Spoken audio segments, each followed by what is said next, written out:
Bueno, pues ahora es hora de presentarles a Ranulfo Jiménez Gómez, licenciado en Derecho, especialista en propiedad intelectual, exprofesor del Instituto Tecnológico y de Estudios Superiores de Monterrey, Campus Estado de México, investigador en historia prehispánica con énfasis en la nación otomí y el señorío de Teocalhuayacán, cronista también de San Luis. Gracias.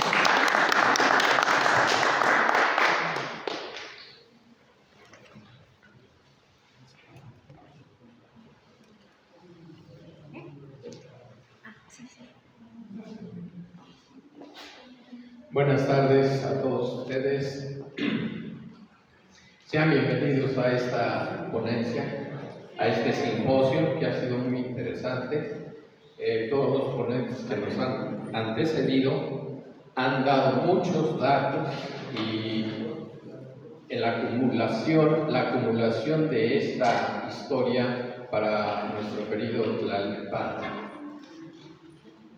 Me ha tocado, en este caso, me han invitado para hablar de un pueblo que, pues, deja mucho que desear porque no hay mucha historia respecto a esta nación.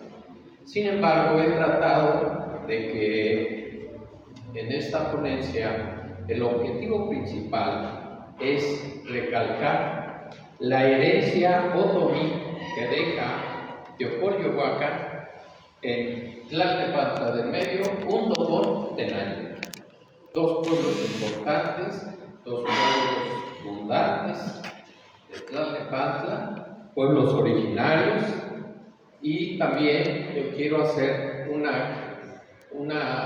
un señalamiento respecto a dos pueblos importantes de la zona poniente, que cada uno tiene su característica especial. Esto con el objeto de que algunas dudas que existen en algunos historiadores se vayan esclareciendo, porque Teocolyohuacan tiene su propia raíz, su propia historia, y Atenco, San Andrés Atenco, que muchos historiadores actualmente tratan de decir que es el pueblo que suplanta o viene a reemplazar a Teocolyohuacan. Pero esto lo vamos a ver a través de esta sencilla presentación. Espero les guste. Vamos a entrar en materia.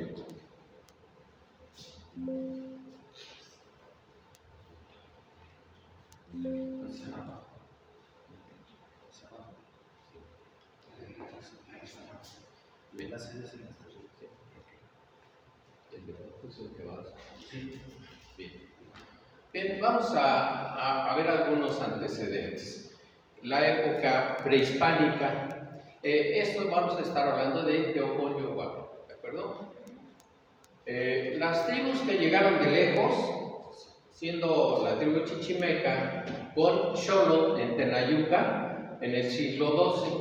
Voy un poquito rápido también en abrevio el tiempo de que vamos atrasados en las ponencias.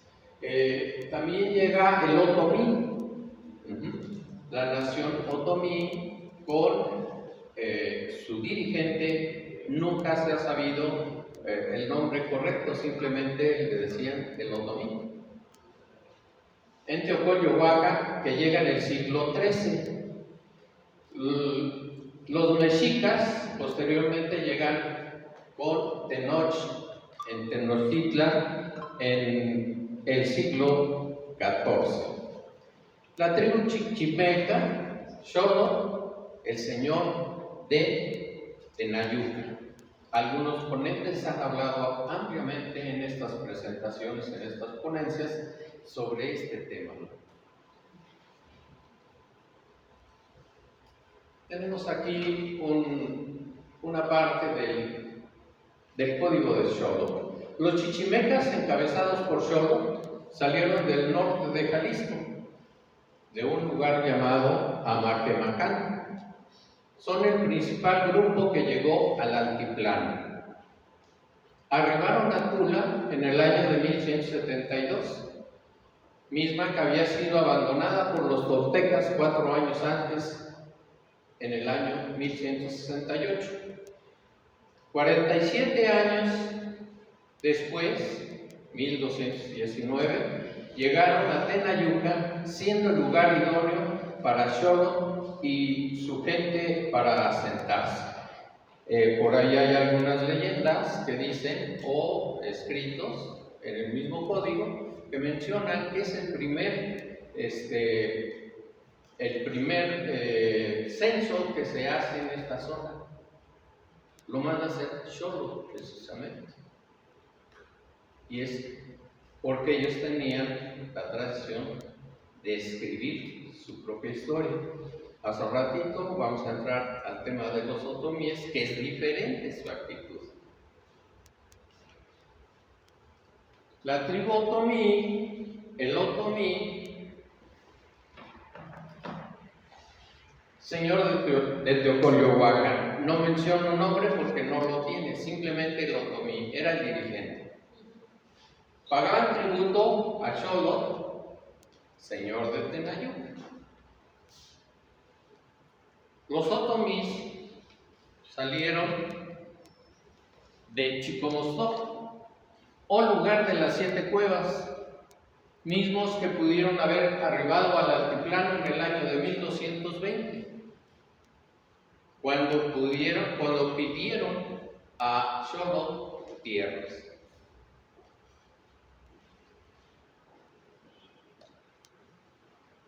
Fíjense bien, este hecho es considerado como la primera noticia de los otomíes en la zona del Valle de México. El señorío de Teocoliohuacan, junto con los pueblos, fueron perseguidos fuertemente por Moctezuma y Luicamina. Teocoliohuacan tenía varias aldeas. Más al ratito vamos a entrar a ese tema. Y a Teocoliohuacan le otorgan algunas tierras porque llegaron después de los chichimecas. Ahí inicia posiblemente esa rivalidad. ¿Por qué? Porque unos llegaron antes, fueron aparentemente los dueños de la tierra, y los segundos que vienen les asignan tierras y empiezan a cobrar el tributo, algo que no estamos acostumbrados a cumplir, ¿no? Hoy en día los arrendamientos es el caso. La tribu mexica, Tenoch, su señor, es quien funda la gran Tenochtitlan. Todo esto es historia. Los mexicas salieron de Aztlán, lugar de las garzas, en el siglo XII, teniendo un largo peregrinaje. Al llegar al Valle de México lo encuentran ocupado por sus antecesores, siendo rechazado solo les queda un islote, ubicado en el centro del lago, y es un amanecer, 13 de marzo del año de 1325, cuando fundan la gran Tenochtitlan, con su caudillo Tenoch, pues se cumple la profecía del águila en un nopal devorando una serpiente. Hoy en día hay estudios muy concretos respecto a este tema. La doctora Samper habla precisamente que no era una serpiente, sino otro elemento prehispánico. Aquí tenemos los últimos tlatoanis mexicas. Moctezuma Xocoyohuatl, de 1503 a 1520, Huitlagua, 1520, que dura muy poco por virtud de que suple a Moctezuma, y al darle la viruela, pues muy poco, pero sí tuvo el cargo de tlatoani. Y Cuauhtémoc, el último emperador, 1520 a 1524. Esas imágenes son del internet, ¿no? Ubiquémonos entonces, vamos adentrándonos a este gran valle de México. Aquí, por ejemplo, tenemos que, a ver, Lago de Texcoco, esta es la Gran Tenochtitlan, el Tepeyac, aquí está Tenayuca, la de Tacuba, y de Tenayuca a esta parte, Tlalnepantla, y 3 kilómetros más al poniente, vamos a encontrar a Teocoyohuacán. Vemos algunas partes, todo lo que es el lago de Texcoco, lago de Zumpango, lago de Caltocan, lago Xochimilco, lago de Chalco, Iztapalapa, es el Gran Valle de México.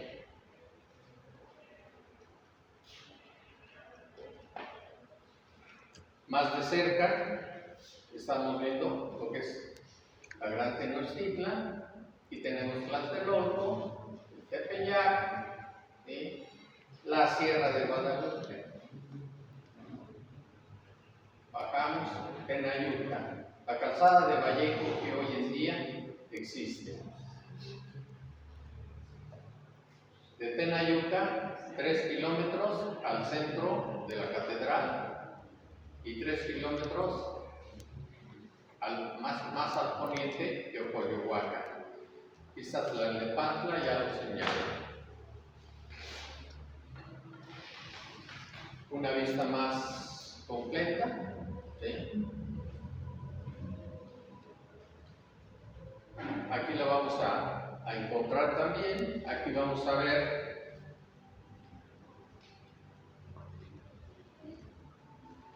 la Gran Tenochtitlan, ¿sí? Lago de Texcoco, lago de Chalco, Ecatepec, en esta parte de aquí, y vamos a encontrar que Teocoyohuacán se encuentra en esta parte de aquí. Tlalnepantla, Tierra del Medio, Tenayuca, y señalo también lo que es la Sierra de Guadalupe. La orografía de todo el Valle de México. Y qué hermosa imagen de cuando llegaron los españoles al ver esto. Muy emocionante. Vemos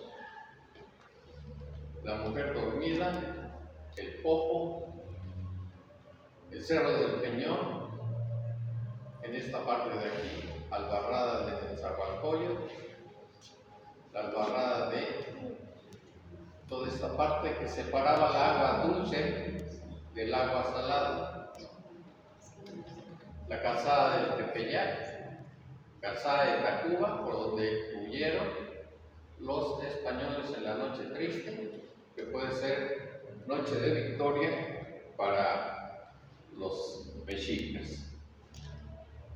Esto era la Gran Tenochtitlan, la calzada que va a Iztapalapa y Xochimilco, el centro. Otra vista por los hermosos, estos son los volcanes que están más cerca a la salida de Puebla. El templo, por señalamiento hacia el poniente, acá es el oriente, ¿sí? Esta parte de aquí va al Tepeyac, y de Tlatelolco sale la calzada de Vallejo actualmente. Estas son panorámicas, no sé si sea de inteligencia artificial, pero finalmente es más o menos como era el Templo Mayor. Hablaban hace un rato también de Santa Cecilia, que es muy parecida, nada más que con una sola parte de arriba. Ayer decía Ale que en Tenayuca también tuvo esas dos partes. Entonces, esto es la belleza de la Gran Tenochtitlan. Aquí un poco más exagerados los picos, ¿verdad? Nuestras montañas. Nuevamente, aquí está la calzada Vallejo. Aquí al final, Tenayuca, Tlalnepantla y lo demás. Del oriente al poniente. Y bueno, aquí vemos ya un poco más avanzada la ambición desmedida de los españoles por obtener tierras, secaron el lago de Texcoco, casi reduciéndolo a nada.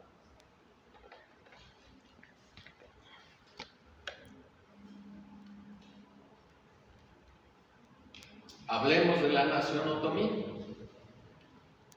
Definitivamente los otomíes era una nación que se dedicaba prácticamente a la caza, a la pesca, y eran nómadas. Pero tenemos la imagen de un cazador. A los otomíes les decían los descalzos flechadores. Las flechas que tienen influencia de Teotihuacán con las puntas, que solamente en la parte de Hidalgo existe este tipo de material, y fabricaban sus propias flechas para llegar al objetivo de la caza y la pesca y poder alimentar a sus familias. Este es típico, son sus atuendos muy parecidos, muy significativos. Y bueno, algo de más de herencia que deja Teocoyohuacan es la domesticación del guajolote. Hoy en día decimos que, he escuchado que los historiadores mencionan que el guajolote, la domesticación fue de ellos, pero en realidad la historia marca que los otomíes fueron los primeros en domesticar, porque el guajolote lo encontraron en áreas naturales. Ellos, al ser nómadas, pescaron los guajolotes y empezaron la domesticación y los llevaban de un lado para otro. Era una manera de alimentación lógica de los otomíes, y bueno, es una herencia. Hoy en día todavía compite este animal prehispánico, guajolote, que también es de náhuatl, y las grandes comidas para las grandes fiestas. El maíz. Ya cuando empezaron a ser sedentarios, empezaron a cultivar el maíz, que en toda Mesoamérica es parte esencial de la alimentación de los pueblos. El frijol.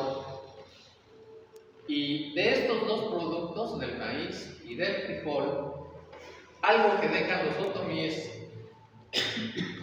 son los tlacoyos, los famosos tlacoyos.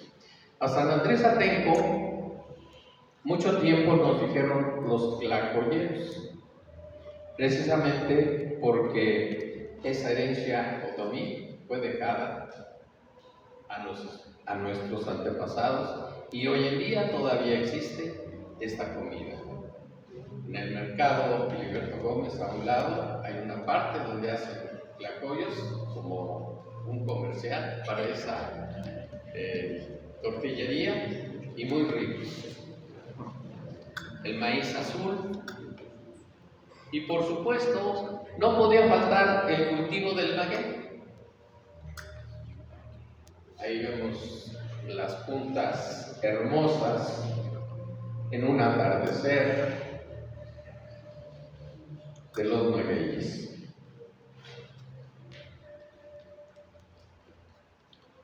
Y bueno, el clásico clachiquero para obtener la materia prima del pulque, las castañas, clásico acompañante de los clachiqueros, el burro, muchos le decían Filiberto, ¿verdad?, de nombre, pero eso atendía precisamente para la obtención de la materia prima del pulque, el acocote famoso, ¿sí? Y no se alcanza a ver el raspador con el cual raspan la piña del maguey para sacar precisamente la materia prima del pulque, que es la aguamiel. Y de ahí nace una frase o un verso que dice: agua de las verdes matas. Tú me tumbas, tú me matas, y me haces cantar acá. Perfecto. Clásico en todas las pulquerías de la zona, ¿no?, de toda la Ciudad de México. Todo el mundo recitaba esta famosa frase. ¿De qué otro nombre se le conoce al pulque? Neutle, Clachicotón, y también voy a hacer un paréntesis, la doctora Sambres también habla de un dios del pulque. Parece ser que lo va a sacar en un nuevo libro, ¿verdad? Ahorita tengo 2 libros, uno de la Sierra de Guadalupe y otro de la Ucrania. Exacto. Que ahí hablo de Pacheca, que era el padre de todos los norte, los esposo de Yahweh, pero hay otro que es Quetzalcóatl. Exacto. Dice que realmente es importante en esta unión entre Yahweh y Quetzalcóatl. Hay una cosa muy interesante, perdón, ya rápido, que el esposo de Mayagüez.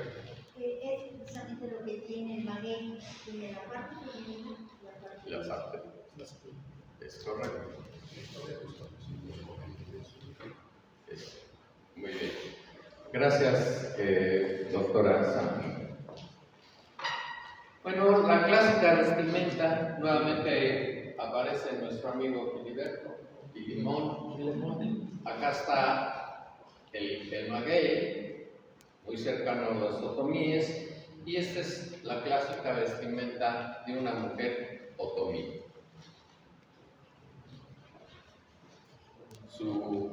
Parte de su vestimenta, que es una blusa bordada.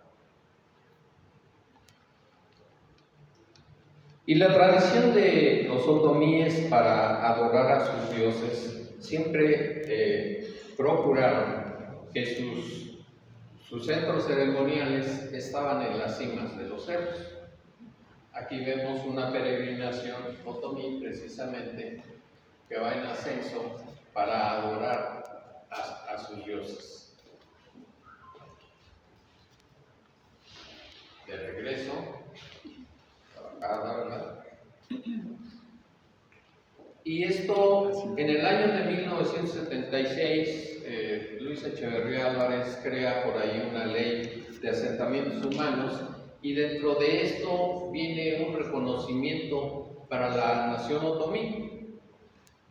Crea también el centro ceremonial otomí en la parte alta de la serranía. Es Monte Bajo y Monte Alto. Y en Monte Alto está este centro ceremonial otomí.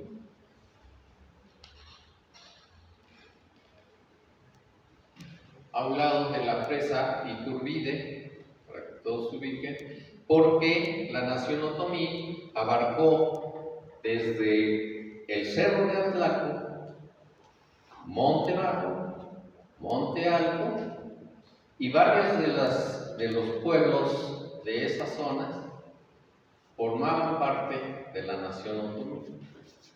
San Miguelila, Azcapotzaltongo, San José del Vidrio. Hay muchos pueblos que pertenecían a la nación otomí o que venían en la peregrinación de los otomíes y que posteriormente han ido tomando otros derroteros en la historia.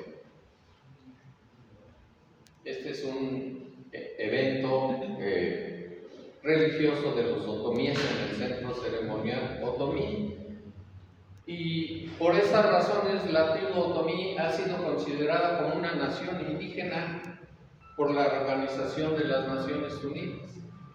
¿Qué tan importante es esta nación que a lo mejor no tiene mucha escritura, no tiene mucha bibliografía, pero su gente se ha conservado a través de los años, se ha resistido a perderse como nación?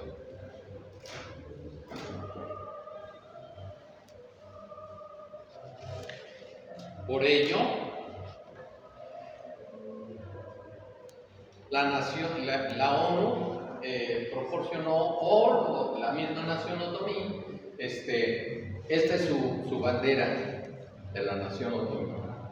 Tal vez de los pocos pueblos antiguos o prehispánicos que es reconocido a nivel internacional, y es una nación inmersa en nuestro querido México. Para mayor ubicación, vamos a seguir ubicándonos. Entonces, Teocoyohuacán en náhuatl significa lugar del gran templo. Aquí estamos observando el cerro, es el cerro de Atlaco, y el templo alargado, precisamente, donde hacían sus ceremonias los otomíes. Y aquí menciono Atenco, ¿sí?, en la orilla del agua, porque Atenco está a la orilla del río Tlalnepantla, que posteriormente no tenía nombre, pero posteriormente con la creación de Tierra del Medio, Atenco, en la orilla del agua, es en la parte baja del cerro precisamente de Atlaco. Forma parte entonces Atenco de Teocoyohuacán. Son dos pueblos diferentes. Es como ahora San Andrés y Tlalnepantla. Tlalnepantla es, jurídicamente, es la cabecera municipal. Atenco es un pueblo más. Tenayuca, un pueblo más. Así las cosas, Teocoyohuacán en la época prehispánica traía varias aldeas o varios integrantes, y formaron varios lugares donde se fueron asentando. Este es el toponimio de Teocoyohuacán, el toponimio de Atenco. Son conchas y caracoles, el agua y la boca, precisamente hablando de el término en la orilla del agua.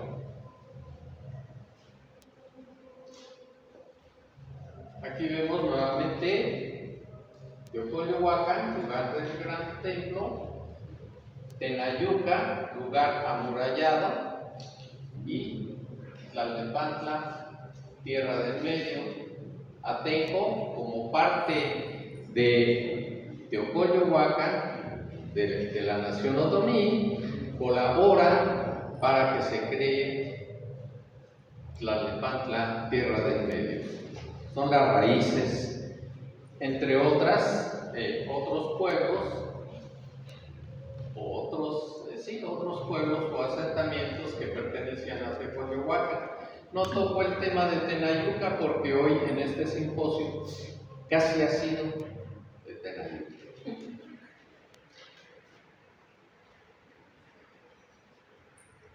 Atenco, en la orilla del agua.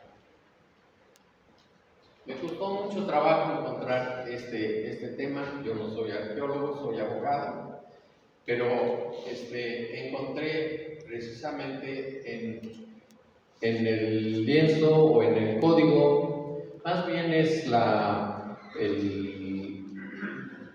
peregrinación de los mexicas, donde viene los tributos asignados a cada pueblo, viene Atenco. Posiblemente este sea también señalado San Mateo Atenco, ¿sí? Que es cerca de Toluca, San Mateo Atenco, que es no San Salvador Atenco, cerca de Texcoco, pero es el mismo significado, Atenco, ¿no? En náhuatl, en la orilla del agua. Nosotros estamos a la orilla del río Tlalnepantla, en otros lugares a lo mejor a la orilla de un lago, ¿no?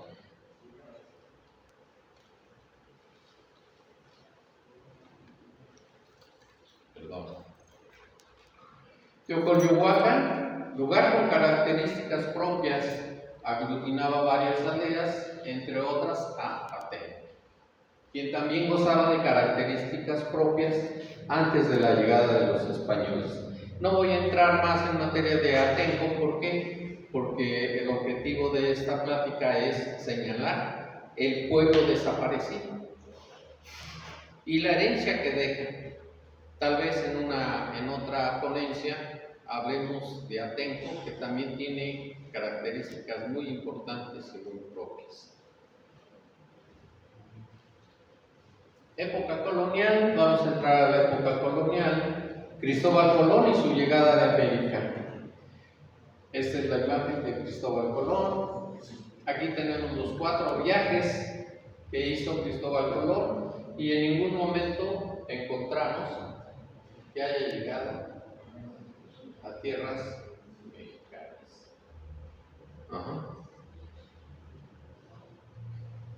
El primer viaje es el rojo, segundo viaje son los puntos, regresa de Santo Domingo, el primero es de La Habana, el tercer viaje, Santo Domingo, baja a la parte de Colombia, y el cuarto viaje, que es un poco más cercano a las tierras de nuestro querido Mesoamérica.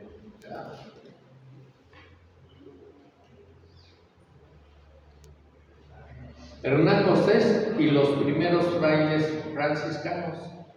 Ya Cortés, como parte integrante de ese ejército que llega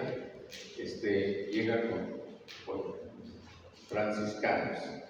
Por órdenes del arzobispo primado de España, Alonso de Fonseca y Ulloa, y a petición del gobernante novohispano Hernán Cortés, arribaron a la Nueva España el 19 de enero de 1523, 3 franciscanos dirigidos por Pedro Gande, pariente de Carlos I, Juan Tecto y Juan de Ahora, pertenecientes a la alta sociedad castellana.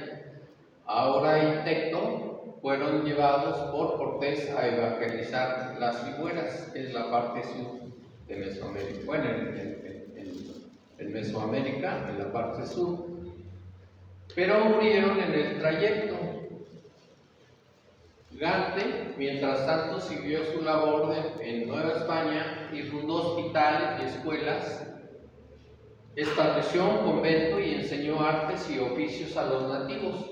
Murió en 1572, tras casi 50 años de labor. El 13 de mayo de 1524 llegó una nueva generación de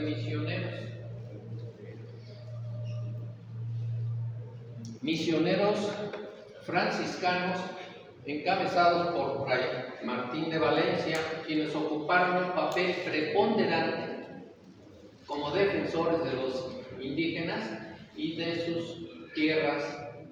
Se establecieron principalmente en Michoacán y Puebla.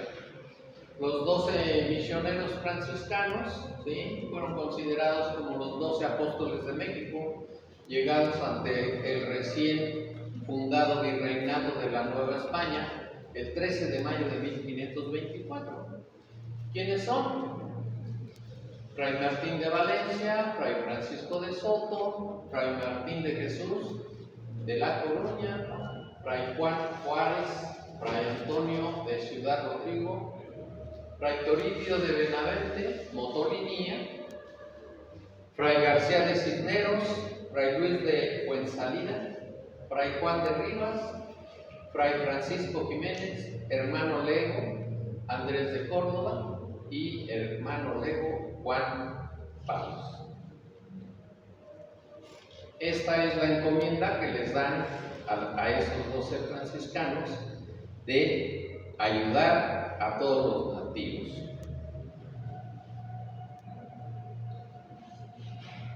Ahí tenemos las imágenes. Fray García de Cisneros, Fray Andrés de Córdoba, Fray Juan Suárez, Fray Luis de Fuensalida, Fray Toribio de Benavente, Fray García de Cisneros, Fray Francisco Jiménez. Y bueno, esto solamente para ilustración, ¿verdad? Desde la llegada de los otomíes al Valle de México, su señor, el otomí, solicitó tierras a los chichimecas directamente con Xolotl, quienes habitaban la zona de Tenayuca. Xolotl le asignó tierras áridas de Monte Bajo y Monte Alto. El señorío otomí cubría un tributo por estas tierras. Dentro de esta zona se encuentra el Cerro de Atlaco. Hace ratito vamos a hablar del Cerro de Atlaco y comentar aquí con Alex sobre un cerro muy especial para la zona. Cerro mítico para los otomíes. En dicho cerro, los otomíes construyeron su gran templo donde todas las aldeas se congregaban para adorar a los dioses. Tlalnepantla se fundó en la segunda mitad del siglo XVI, entre los años 1554 y 1557, con habitantes de los poblados de San Bartolo Tenayuca, San Lorenzo de Coyohuacan, el primero de Mexicas, el segundo de Otomís. Desde antes de la conquista, los chichimecas y los otomíes tenían una rivalidad acendrada, que ya hemos estado comentando. Los primeros abusaban de los segundos, el yugo era muy fuerte, que se creó con el tiempo dicha enemistad.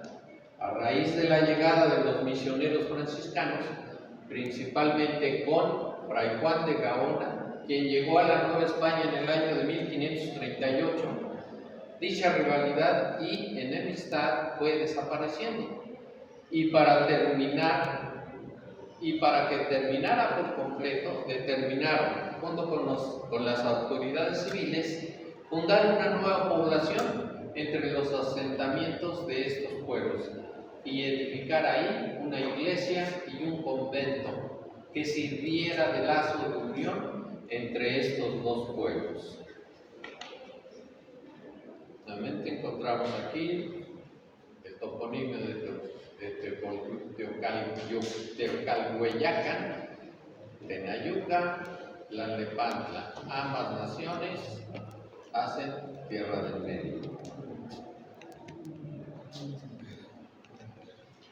Hablemos del monasterio franciscano de Corpus Christi. Solo voy a ir mencionando rápido. La maestra Samper dio una plática excelente de lo que es el convento de Corpus Christi el día de ayer. Perdón. Es una imagen. Ahí tenemos una estatua en honor a esa unión de las dos naciones y la creación de nuestra majestuosa catedral de Tlalnepantla. Vista general de Corpus Christi, lado norte, se aprecia la porciúncula. La porciúncula es esta parte Otra imagen. Y aquí algo especial para ver la herencia de Teocolyohuacan y San Bartolo Tenayuca. El claustro del convento de Corpus Christi, la mitad, cantera rosa de Tenayuca. La otra mitad, cantera gris de Teocolyohuacan. Aquí también se nota cómo están conjugadas las piedras.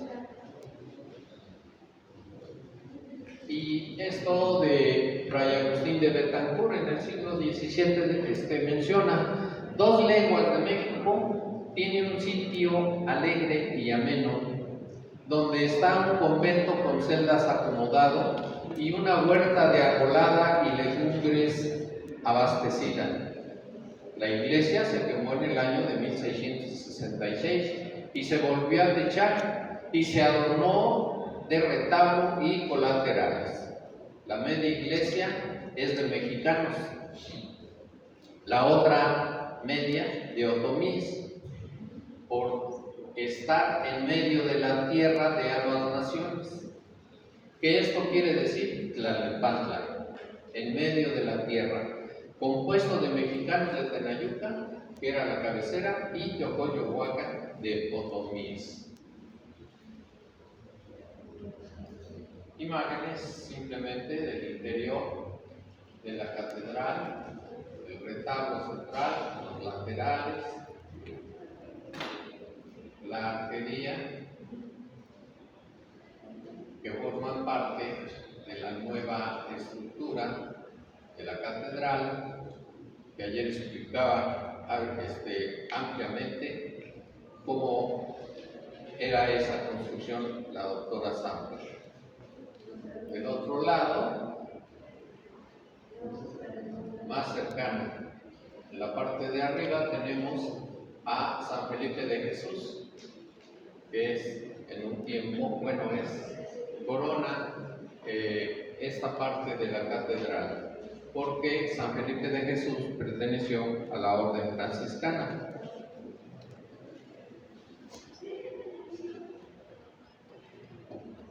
La porciúncula, ¿sí?, es la vista interior. Si se nota, ayer hacían una pregunta del por qué no había castillos, o si no había castillos en la época de la construcción, por qué resiste temblores y demás. Veamos esta parte de aquí. El grosor de la pared con técnica española, piedra ahogada, ¿sí?, y todo esto forma parte de la belleza de la catedral. Esa es vista interior, parte norte de la catedral. Aquí es por fuera, vista exterior, la porciúncula, y en las grandes fiestas del Señor de las Misericordias sale por esta puerta y empieza su peregrinar en las calles de Tlalnepantla.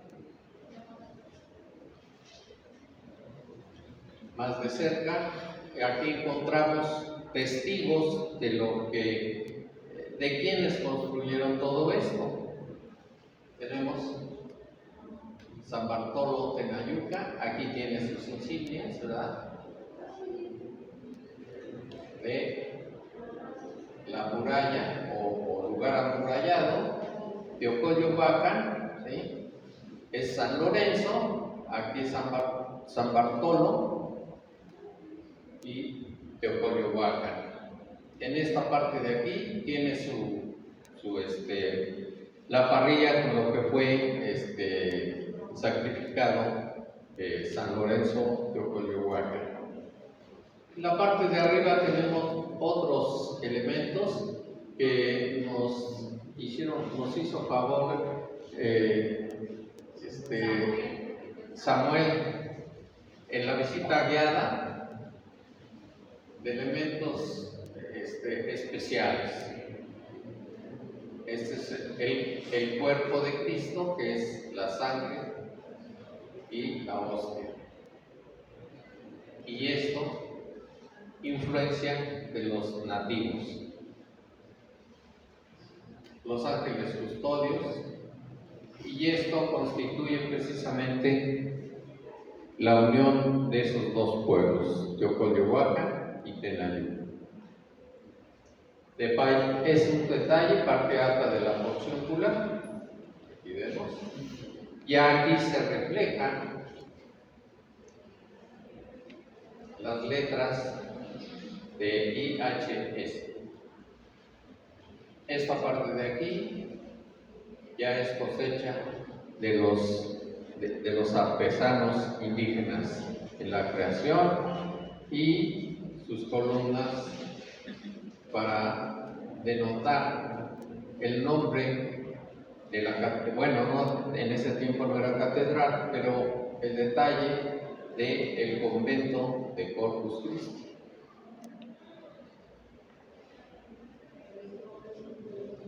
Detalles más significativos de Nayuca, sus signos de ciudad amurallada, aquí San Lorenzo de Teocoyohuacan, y aquí, bueno, yo tengo un dato de Nuestra Señora del Carmen, ¿sí?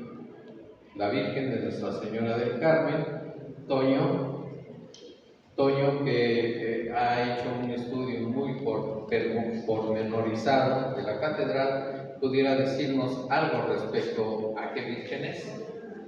Sí, nada más, con el permiso del expositor, esta figura central de la puerta de la porciúncula hay dos interpretaciones. Primero es la Virgen María en su advocación de la Inmaculada Concepción. ¿Por qué? Porque los franciscanos del siglo XVI, que vinieron a evangelizar la Tierra del Medio, ellos trajeron de España esa vocación de la Inmaculada. Entonces, casi en todos los conventos difundían esta vocación de la Virgen en su Inmaculada Concepción. La otra tesis es que representa, aunque la vocación espiritual es la Inmaculada Concepción de la Virgen María, que es un dogma católico, representa un culto local y una vocación que los franciscanos trajeron particularmente a Tlalnepantla con el nombre de la Virgen de la Macana. La Virgen de la Macana fue un culto que ellos importaron de allá del convento de México, que ahí se veneraba mucho la Virgen. De hecho, está una réplica. Ustedes pueden ir al convento grande de México y en Madero, y en uno de los laterales está un nicho donde está la Virgen de la Macana, una réplica, y nos da unos datos muy importantes, que esa vocación de la Virgen llegó al convento de Tlalnepantla. Y en el siglo XVII y en el siglo XVIII, esa vocación que vemos en la puerta porcíncula, que está hecha de chiluca blanca, que es una piedra, es una representación de la Virgen de la Macana como un culto local aquí en Tlalnepantla, promovido por los frailes franciscanos de esta Tierra del Medio. Y parece ser que sí es correcto esa teoría. ¿Por qué? Porque si ustedes entran a la catedral, al interior de las instalaciones, en la antesacristía del templo, vamos a encontrar una capilla lateral que hoy se le da el nombre como Capilla de la Virgen de Guadalupe, porque está un retablo dedicado a ella, fechado en 1751. De hecho, hay toda una crónica cuando se bendijo ese retablo a la Virgen, que todavía lo podemos ver dentro de la capilla del lado derecho. Y esa capilla no fue originalmente hecha para la Virgen de Guadalupe. Esa capilla fue hecha para la Virgen de la Macana, que recibió culto en una de las capillas de la ahora Catedral de Tlalnepantla. Entonces, mi tesis es que la figura central de esta Virgen representa la advocación de la Virgen de la Macana, que trajeron los franciscanos como un culto local para Tlalnepantla. Gracias. Gracias, Toño. Bueno, una explicación un poco más amplia, y vamos a continuar en un poquito más rápido para tener oportunidad de preguntas y respuestas. El monasterio de Corpus Christi contaba con 2 sacerdotes, ambos confesores de indios, y uno de ellos era el guardián predicador. Uno de estos pueblos se llama Tenayuca, el otro se llama Teocalhueyacan. La cabecera de Teocalhueyacan tenía una docena de iglesias, todas ellas las tiene a cargo y visitan los dichos religiosos de Corpus Christi, y a veces les vienen a ayudar los de México. Tendrán entre ambos pueblos 3,000 o 4,000 vecinos. Esto lo encontré en el Códice Franciscano de 1570. Tlalnepantla se divide en 4 barrios: Tenayuca, Los Reyes de Mexicanos, San Lorenzo y San Francisco, que es Atizapán, de Otomíes. Tienen 2 gobernadores, uno de cada nación, y su alcalde mayor, que reside en Tacuba, en cuyo nombre asiste un teniente, también hablado por Agustín de Betancourt en la crónica franciscana del Santo Evangelio. Y aquí otros elementos de herencia de Tlalnepantla: la pila bautismal, una fotografía, un acercamiento, que fue aportada o proporcionada por la nación otomí. Esta es el pórtico del sagrario. Aquí vemos la cantera gris, que es característica de los de Teocoyohuacan. Este es un detalle de la puerta de acceso, donde encontramos la parrilla de San Lorenzo, ¿sí?, donde fue sacrificado. Y otro detalle de esta puerta, que es de 1582. Estos son testigos fieles que están dentro de la propia catedral. Y aquí tenemos, en el periodo de Alfonso Reyes, como presidente municipal, mandó hacer esta estatua, el significado de la unión de los 2 pueblos, los otomíes y los mexicas. Un detalle del código de Xolotl, donde se menciona los tepanecas, otomí y acolhua en Tenayuca. Este código parece ser que está en la Biblioteca Nacional de París, dibujado por el autor. El toponimio, ya hablamos del toponimio de Teocoyohuacan, y a la llegada de los españoles corresponde a los frailes evangelizar a los nativos, asignar al lugar evangelizado un santo cristiano, el epónimo. Así las cosas, a Tenayuca le asignaron a San Bartolomé, a Teocoyohuacan le asignaron San Lorenzo, y a Tenco le asignaron San Andrés. Esta solamente voy a hablar la característica de las iglesias franciscanas: el presbiterio en la parte oriente, la entrada a las iglesias, el poniente. Servía de 2 cosas: una, que era imagen de la catedral de Asís, porque la porciúncula se encuentra en la parte norte. Ahora, esto le servía a los militares que venían en la conquista para evangelizar. Por delante iban el militar con una virgen, era una virgen de montura, se le llamaba. Esa virgen era la Virgen de los Remedios, que después fue encontrada en Naucalpan. ¿Cuándo desaparece el pueblo de San Lorenzo? San Lorenzo Teocoyohuacan. No se tiene noticia fidedigna, solo se cuenta con la leyenda de las iglesias viejas. Yo creo que algunos de ustedes ya han escuchado esta leyenda, y se trata precisamente del hundimiento de el teocalli de los otomíes, su iglesia en la parte alta, y en un día 2 de agosto, que se festejaba la indulgencia plenaria de los franciscanos, todos los nativos de esta parte hicieron su gestión, alcanzaron su indulgencia plenaria, y a 8 días se festeja precisamente a San Lorenzo.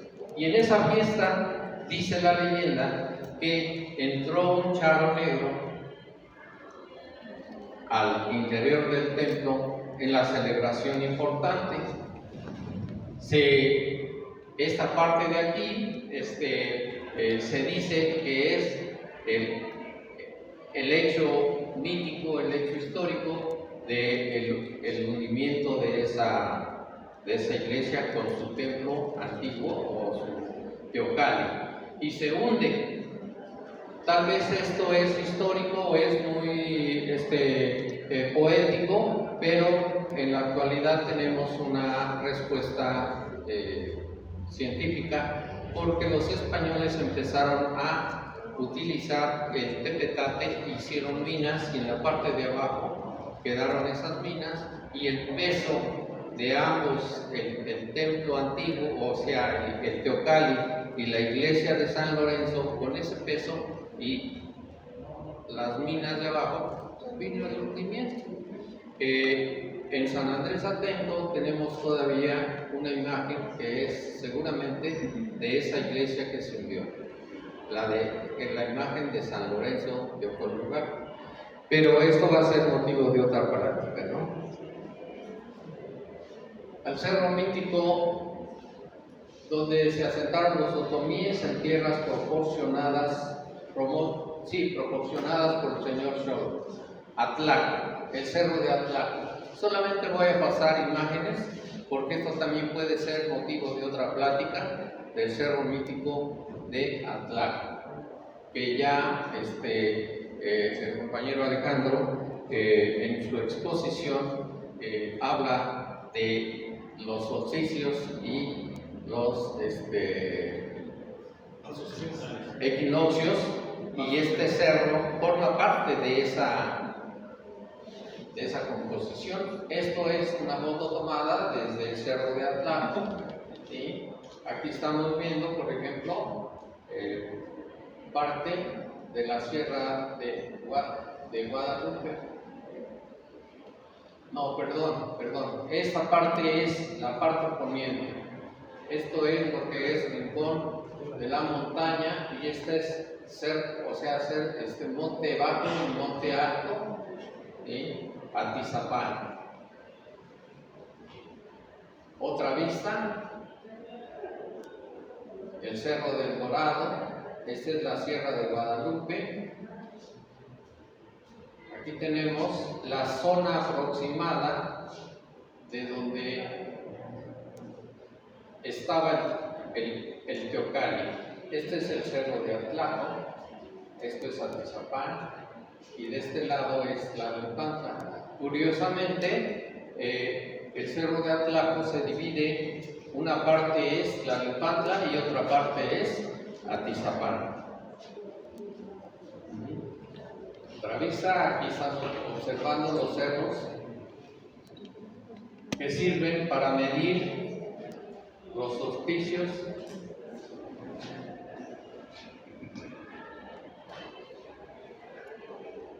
y que ojalá y podamos el día de mañana tener una historia del Cerro de Atlaco. Esta zona es una zona ecológica donde en antiguo, creo que sí. ¿Qué pasó?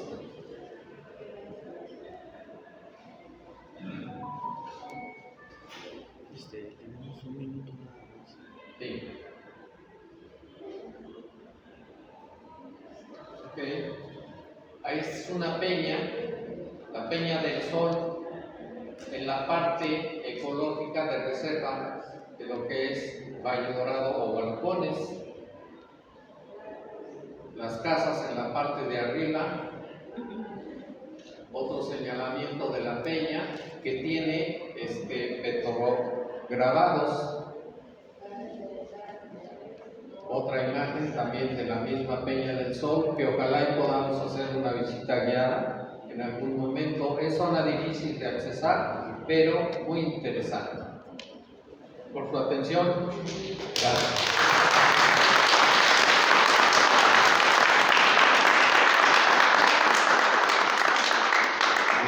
Ya llevamos más de la mitad del simposio. Hemos visto que hemos aprendido igual que ayer, ¿verdad? Un montón estamos aprendiendo aquí todo. Con la gran ponencia, pues el expositor agotó el tiempo de las preguntas. Si hay una muy puntual, nada más así, una muy puntual, nada más para darle oportunidad, pero el tiempo de preguntas se agotó. Rory, preguntarte, no sé si sea correcto, yo tengo la referencia, recuerdo justamente de que en la crónica de Cortés, cuando va tratando de regresar después de la Cochitis, de los laboratorios, tratando de regresar hacia Tlaxcala, bordeando el lago, refiere haber sido recibido por la gente de Tlaxcala. Digo, porque creo que no lo vi en la referencia. Sí, es correcto. El Otomíe ayuda en la Gran Huida y es en la zona precisamente donde se encuentra hoy la basílica de la Virgen de los Remedios, donde les da ayuda.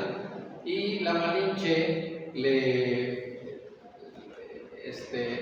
ofrece que van a pasar al lugar de Tecolyohuacan. Después lo reciben en Tecolyohuacan. En ese inter también existe la matanza de Calacuaya, que es una parte mexica.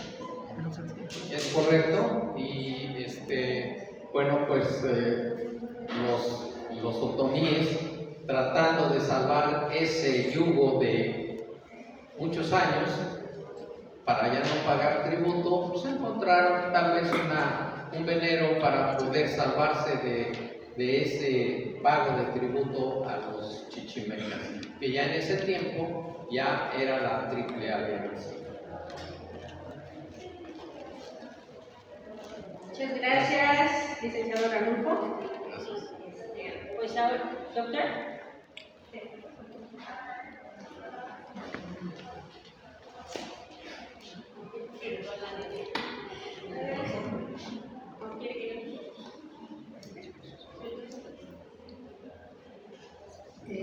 Queremos agradecerle al maestro, licenciado